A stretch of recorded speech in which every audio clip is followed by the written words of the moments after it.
Dans un petit quartier populaire, Malik, 25 ans, mène une vie simple mais bien remplie. Avec sa mère, il partage un quotidien modeste, sans chichi, mais qui roule comme une vieille voiture fidèle. Ça cahote parfois, mais ça avance. Chauffeur de taxi, il trime dur, économisant chaque franc pour un rêve, acheter sa propre voiture.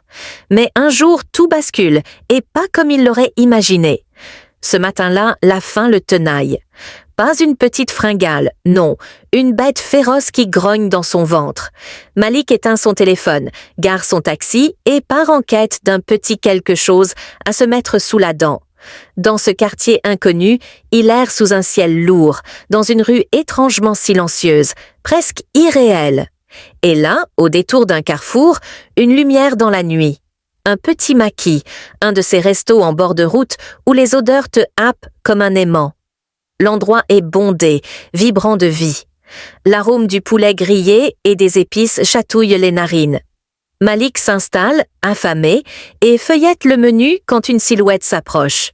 Une jeune femme, enveloppée d'un long pagne noir qui cache son visage, avance avec une démarche lente, presque majestueuse. Sans un mot de trop, elle prend sa commande. Un plat de biryani, ce riz parfumé qui fait danser les papilles. Quand le plat arrive, Malik ne se fait pas prier. Il dévore, emporté par l'explosion de saveurs. Mais le vrai choc arrive à la fin du repas. « Combien je dois ?» demande-t-il, la bouche encore pleine de bonheur. La réponse de la jeune femme le fige. Ceux qui viennent ici pour la première fois ne paient pas. « Quoi ? Gratuit ?» Malik n'en croit pas ses oreilles. Intrigué, il ose une question. « C'est toi qui tiens ce maquis ?» Elle hoche la tête, un geste simple mais chargé de mystère. Et quand il demande son nom, elle esquive avec un sourire énigmatique. « Reviens, et je te le dirai. » Sur le chemin du retour, Malik est pensif. Cette femme, son assurance, sa dignité, il y a quelque chose d'unique chez elle. Il regrette de ne pas avoir pris un plat pour sa mère, mais il est trop tard. À la maison, sa mère, inquiète, lui demande s'il a mangé. « Oui, un maquis incroyable », répond-il, encore troublé. Quand il évoque la mystérieuse cuisinière, sa mère s'étonne. « Une femme seule qui tient un maquis ? C'est rare. » Malik, lui, est convaincu.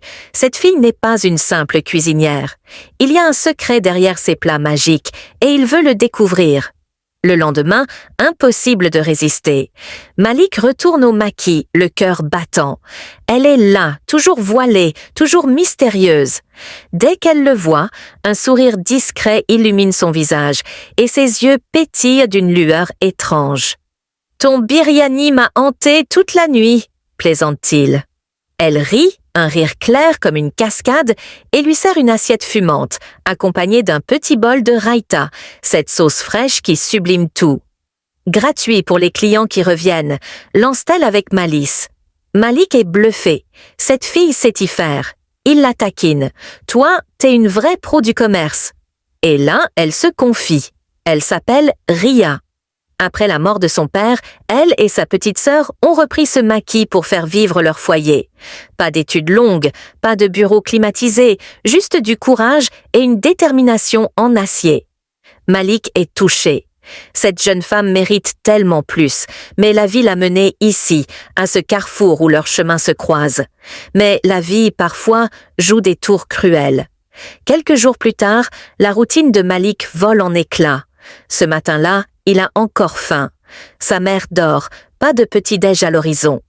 Il s'arrête pour grignoter du pain et des pois chiches épicés. Pressé, il laisse ses clés dans la voiture. Une erreur fatale. Pendant qu'il mange, un voleur s'empare de son taxi. Quand Malik s'en rend compte, c'est le choc.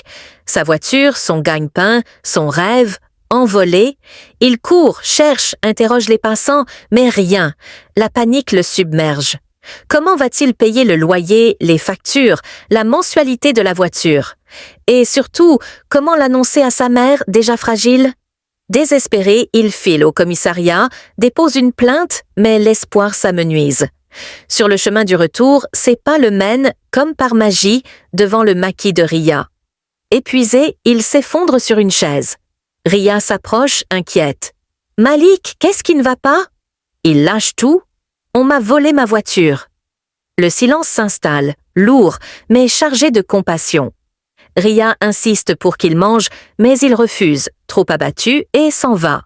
À la maison, sa mère l'attend avec une assiette. Pour ne pas l'inquiéter, Malik ment. La voiture est à l'atelier, rien de grave. Mais la vérité le ronge. Les nuits deviennent blanches, les jours s'étirent en excuses bidons pour sa mère et en visites inutiles au commissariat.